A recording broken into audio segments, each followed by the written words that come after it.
Relation के बाद कितनी देर तक लेटे रहें, हमें किस पोजीशन में रिलेशन बनाना चाहिए, क्या हमें रिलेशन बनाते टाइम हमें उसके बाद में क्या पैरों को ऊपर करके लेटना चाहिए, तो हमारे रिलेशन के बाद में सब कुछ बाहर आ जाता है। ऐसे बहुत सारे क्वेश्चन जो आपके दिमाग में चलते रहते हैं व्हेन जब आप प्रेगनेंसी का प्लानिंग कर रहे होते हैं। तो आज इन्हीं सब क्वेश्चंस के बारे में बात करेंगे। सबसे पहले बात करते हैं, हम जब रिलेशन बनाते हैं तो हमें कौन सी पोजीशन अपनानी चाहिए जिससे हम बहुत जल्दी कंसीव करें। सबसे नॉर्मल चीज़ है कि जिसमें भी आप कंफर्टेबल हो, जो भी पोजीशन में आप दोनों कंफर्टेबल हैं, सिर्फ वही पोजीशन अपनाइए क्योंकि वही बेस्ट है। सबसे इम्पोर्टेंट फील होता है, नथिंग इम्पॉर्टेंट दैट पोजीशन। दूसरी जो चीज़ है, क्या हमें रिलेशन के बाद में कितनी देर तक लेटे रहना चाहिए, क्या मैं आधा घंटा लेटे रहूँ? बिल्कुल नहीं। मैक्सिमम टाइमिंग होना चाहिए जो आपके लेटे होने रहने का होना चाहिए वो 10 से 15 मिनट द मैक्सिमम टाइम। क्योंकि जो स्पाम होता है उसमें जो स्पाम तो मोटाइल होते हैं, इसमें जो अपने स्पाम होते हैं फटाफट जल्दी जल्दी चढ़ जाते हैं आपके यूट्रस की तरफ। तो आपको ज़्यादा देर तक लेटे रहने की ज़रूरत नहीं कि आप आधा घंटा और 1 घंटा लेटे, बिल्कुल नहीं। जो भी काम होना है वो 10 मिनट में आराम से हो जाता है, तो आपको इससे ज़्यादा लेटे रहने की ज़रूरत नहीं। हाँ, इमीडिएटली जब आप रिलेशन रख लेते हैं उसके बाद में इमीडिएटली आपको यूरिन पास करने नहीं जाना, एटलीस्ट फॉर 15 मिनट्स। इस चीज़ का आप ध्यान रखेंगे। तीसरी चीज़ है, क्या मैं रिलेशन के बाद में पैरों को ऊपर करके लेटे रहूँ?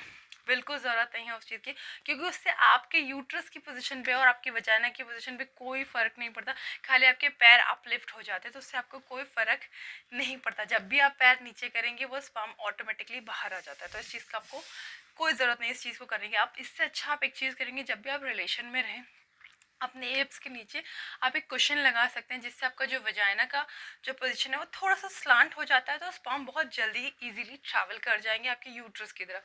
ये चीज़ का आप ध्यान रख सकते हैं।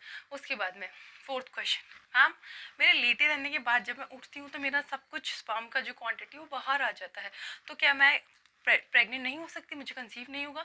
बिल्कुल ऐसी कोई बात नहीं होती। हर केस अलग होता है, किसी लेडीज़ का आता है किसी का नहीं आता। मैं आपको बता दूँ स्पर्म का जो मोस्ट जो बनता है स्पर्म, उसमें 90% तो लिक्विड होता है और 10% स्पर्म होते हैं। तो जो स्पर्म होते हैं वो ऑटोमेटिकली उनकी मोटालिटी अच्छी होती है तो फटाफट चढ़ जाते हैं, ट्रैवल कर जाते हैं। तो नेचुरली जो लिक्विड पार्ट है वो बाहर निकलता है, उसकी वैसे भी कोई ज़रूरत नहीं होती, तो आपको टेंशन लेने की ज़रूरत नहीं।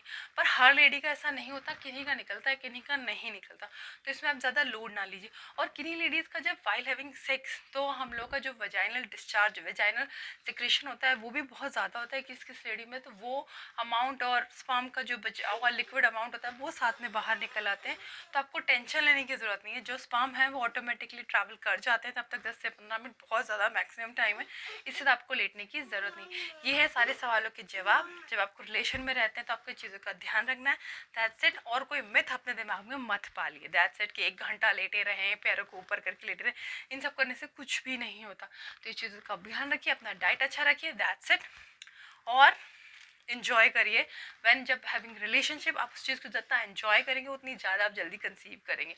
तो okay, thank you so much. अगर आपको अच्छा लगा हो तो सब्सक्राइब कर लीजिए मेरे चैनल को। Thank you so much. मैं बहुत मेहनत से वीडियोस बनाती हूँ, मेरा एक छोटा बेबी है और उसके बाद भी मैं टाइम निकालती हूँ, तो प्लीज़ सब्सक्राइब कर लीजिए। Bye bye and like button को प्रेस कर दीजिए और कमेंट बॉक्स में मुझे लिख के बताइए कि आपको क्या प्रॉब्लम हो रही है। मैं डेफिनेटली उनको पर्सनली आंसर करने की कोशिश करूँगी। Thank you so much. Bye bye, have a good day.